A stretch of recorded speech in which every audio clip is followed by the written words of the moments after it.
We are here to try and raise some serious questions about governance and corruption. And of course, there's a lot of people who have an interest in that not being raised.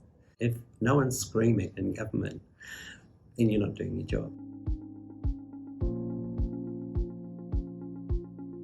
My name's Peter Adams. I'm a professor at the School of Population Health. I'm also Associate Director with the Centre for Addiction Research at the University of Auckland.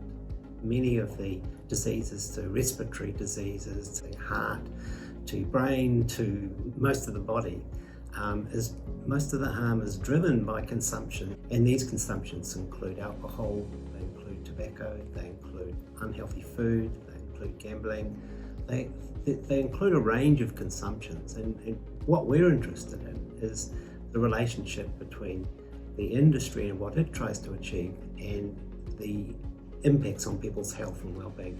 And that includes the effects on mental health as well. I started my career as a clinical psychologist, so I started at the kind of the end of the river, if you like, where things were really bad, and I ended up working with people with addictions, particularly alcohol and drug addictions, and thinking we need to do something better about this. So I started swimming upstream, and the first port of call was working with brief intervention, and that's how I got to work in this place, was to working with medical people and general practices and trying to identify people at risk.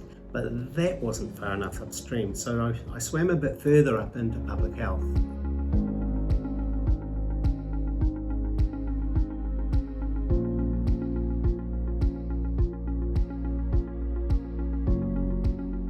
Started to realise is that that doesn't happen. Governments don't do that. They opt for the less effective end of interventions, which are things like alcohol awareness, dealing with sort of the individual behavioural-based interventions, which governments have poured heaps of money into, knowing that they have very little impact on consumption. Then I realised that we need to go further, even further upstream, and look at the causes of the causes. And really the causes is that industry derives huge profits from these consumptions, which enables the industry to spend a lot of money on progressing their policy interests.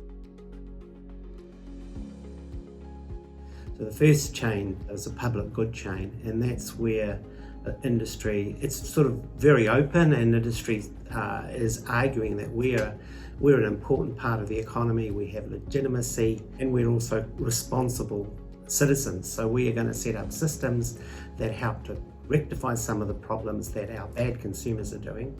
And also, again, that the problem is to do with individuals and not with the system.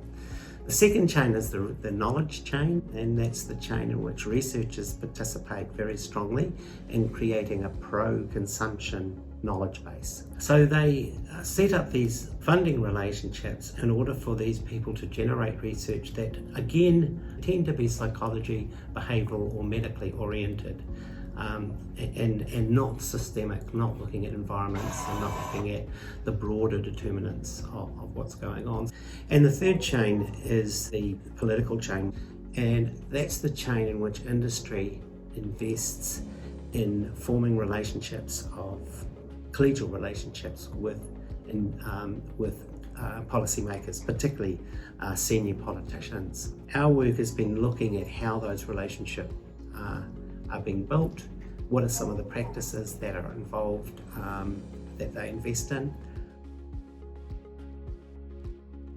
There's more and more people beginning to see this space as critical, because we're doing lots of research in public health about what's effective, but it's going nowhere unless we get this right, unless we get a better understanding of what leads to policy change.